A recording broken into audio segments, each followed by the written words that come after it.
Imagine you are standing on a hillside covered in the early morning mist of southern England. In front of you lies the small town of Lewes resting quietly in the valley, its low roofs and ancient priory fading into the thin fog of dawn on May 14, 1264. But this is not a peaceful morning. Two armies are moving closer to one another, and in only a few hours this quiet valley will become a brutal battlefield that will change the fate of England. Sit down for a moment and imagine you are looking at the whole scene from above. Prepare yourself a cup of coffee, because the story that follows is one of the most dramatic battles of the Middle Ages. A king holds supreme authority in his hands. A group of nobles rises in rebellion demanding limits on royal power. And in the middle of it all stands a battle where only a few wrong decisions could overturn the entire course of events. Could a smaller army defeat the king's forces? What turned the Battle of Lewes into a turning point that helped lead to the creation of the English Parliament? And why did a single pursuit on that fateful morning cause the royal army to lose the entire battlefield? We begin just as the sun rises above the horizon. The night before the battle, the rebel army of Simon de Montfort marched silently along the narrow roads of Sussex. About 5,000 men, including knights, infantry, and militia from London, moved toward Lewes. They did not camp on the plain. Instead, Montfort chose a position on Offham Hill, a high ridge stretching to the northwest of the town. This decision was vital.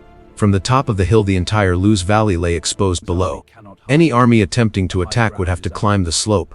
The steep and narrow ground stripped the royal cavalry, the strongest arm of the king's army, of its advantage in speed.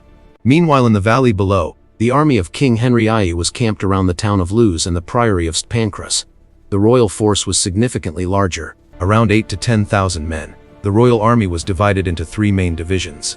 The right wing was commanded by Prince Edward and included many elite knights. The center was led by King Henry I himself. The left wing was commanded by Richard of Cornwall, the king's brother. That night they believed the rebels were still far away. But when dawn broke, the first scouts returned with news that shocked the entire royal camp. Montfort's army was already on the hill.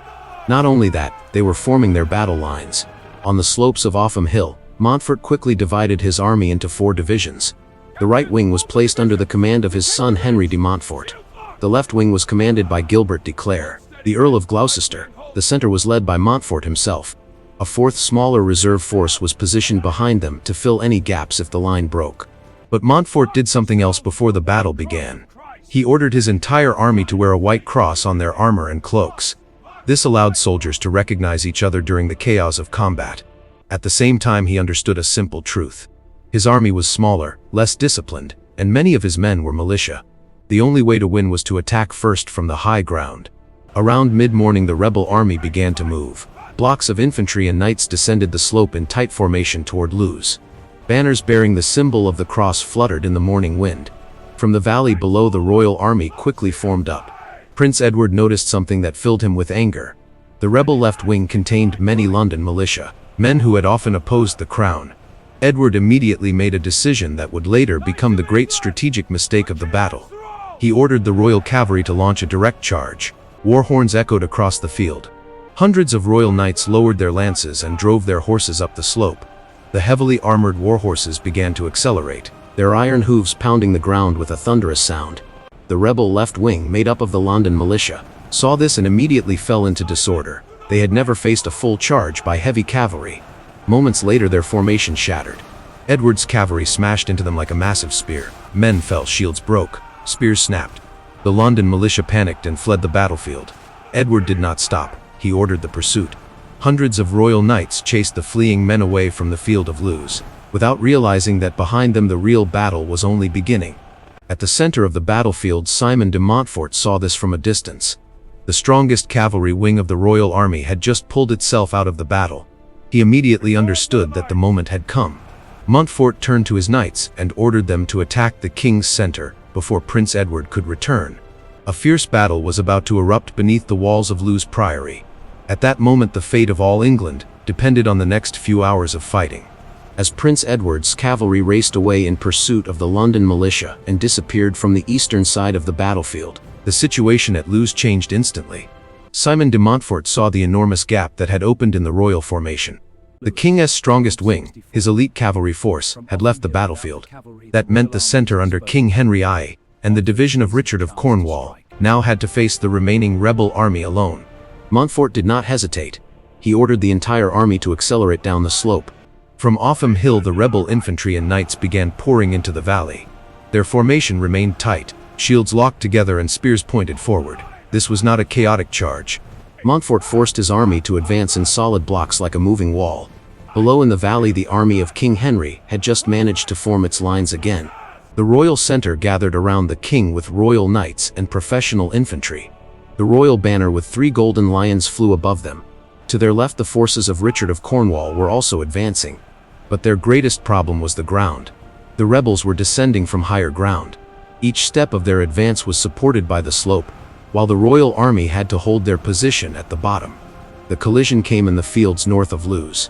2 walls of shields slammed together with a sharp crash of metal. Spears snapped. Shields were forced backward. Heavily armored knights fought at close distance with swords, axes and maces. Montfort's center, commanded by Montfort himself, drove directly toward the position of King Henry I. Montfort did not command from the rear. He rode among the front ranks of his knights, urging them forward step by step. The battle quickly turned into a brutal struggle. There were no more swift cavalry charges. This was close combat. When a knight was dragged from his horse, infantry rushed forward to finish him. When a gap appeared in the line, the other side forced men into it. The 2 armies pressed against each other like crushing stones, trapping men between them. On Montfort's right wing, the forces of Gilbert de Clare began to push against the division of Richard of Cornwall. At first, the royal troops held their formation. Cornwall's knights counterattacked fiercely and tried to stabilize the line. But the rebels held the advantage of height and momentum. Wave after wave of Montfort's infantry pushed downward. The pressure continued to grow. Gradually, Cornwall's formation began to be forced backward step by step. Back from the open field. Back toward the roads leading into the town of Lewes. Meanwhile, at the center, the fighting around King Henry's position became chaotic. The king, already an older man, did not command directly like Montfort. He stood behind the line of royal knights where the royal banner remained raised. But Montfort's forces were pressing harder with every moment. The remaining London militia, despite their earlier losses, began returning to the battlefield and joined the pressure against the royal center. By midday, the balance of the battle was clearly shifting. Richard of Cornwall's division broke. The pressure from Gilbert de Clare's forces shattered his formation. Many knights were knocked from their horses and the infantry began retreating in panic. Cornwall tried to gather his men, but the retreat quickly turned into a chaotic flight. He was forced to run into the town of Lewes and search for shelter. According to several records of the time, Richard of Cornwall eventually hid inside a windmill near the priory. But the rebels quickly discovered him. The windmill was surrounded. Cornwall was captured alive. The left wing of the royal army had collapsed. This placed the center of King Henry I in extreme danger. Montfort's forces now began pressing from 2 sides. In front stood Montfort's own center. From the right came the forces of Gilbert de Clare after destroying Cornwall's troops. The royal army was pushed back toward Lewes Priory. Their formation had not completely broken yet, but more and more gaps were appearing. Royal knights fought fiercely to hold their positions around the king. Every step backward cost blood. But they lacked one crucial element: Prince Edward's cavalry. The only force capable of launching a counterattack and reversing the battle was still somewhere far from the field, pursuing militia who had fled hours earlier.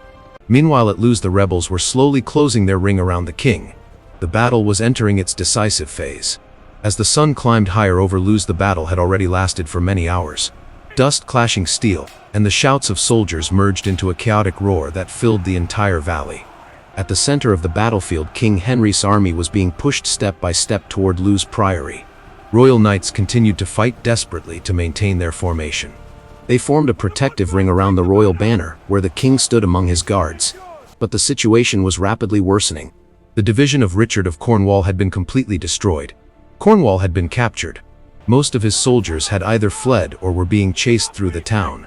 This allowed Simon de Montfort to concentrate his entire army against the royal center. Montfort's infantry blocks advanced steadily. Shields locked together, spears pointed forward. They did not rush wildly but slowly forced the royal formation backward, like a massive wall pressing closer. Around Lewes Priory, the battle became extremely violent. The narrow space between roads, gardens, and stone walls made cavalry movement almost impossible. This completely weakened the royal advantage. Montfort's infantry, especially the London militia, began pouring into gaps in the enemy lines. Knights were dragged from their horses. Soldiers were pressed against stone walls. The fighting was no longer between large formations. It turned into hundreds of small clashes happening at the same time. Groups of soldiers struggled for every piece of ground around the priory. At the center, Montfort continued driving his army forward. He knew the battle had to end before Prince Edward returned. But at that moment a familiar sound rose from the east. War horns. Prince Edward had finally returned. After hours of pursuing the fleeing London militia, Edward realized the main battlefield had been left behind. He immediately gathered his cavalry and rode back toward Lewes at full speed. When his force reached the edge of the battlefield, the sight before them stunned them. Dust covered the fields. The royal army was being forced against the priory. Richard of Cornwall's division had vanished. Edward immediately understood what had happened. He ordered an immediate charge to rescue the center. Edward's knights lowered their lances and rode into battle once again. The heavy cavalry tore through groups of infantry at the edges of the field. Some of Montfort's units were pushed aside. The charge briefly opened a gap in the ring surrounding the king, but the battle had already gone too far. Montfort's army controlled most of the battlefield.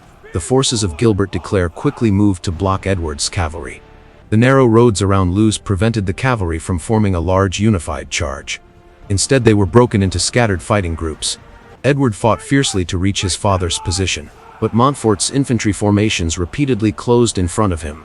Meanwhile, at the center, the ring around King Henry tightened. The royal army was exhausted. They had fought for many hours without reinforcement. When the formation finally began to crack, Montfort ordered the final push. The rebel infantry surged forward. Montfort's knights drove straight into the royal guard. The last royal soldiers were forced to retreat into the area of the priory. There was no longer any room to fight. At last the royal commanders realized that continuing resistance would only endanger the king. A white flag was raised. The Battle of Lewes was over. The result shocked the entire Kingdom of England. King Henry was captured. Prince Edward was also forced to surrender after realizing his forces could no longer continue the fight. Simon de Montfort became the man controlling the government. But what followed was even more important. After the victory at Lewes, Montfort forced the king to accept an agreement known as the Mice of Lewes, granting major power to the rebel nobles. Soon afterward, Montfort summoned a council that included representatives from cities and towns. This is considered one of the early steps that led to the creation of the English Parliament. Everything began with a misty morning on Offham Hill, and with Prince Edward's decision to pursue the fleeing militia, a pursuit that removed the strongest cavalry wing from the battlefield. A small tactical mistake, but enough to bring down an entire royal army.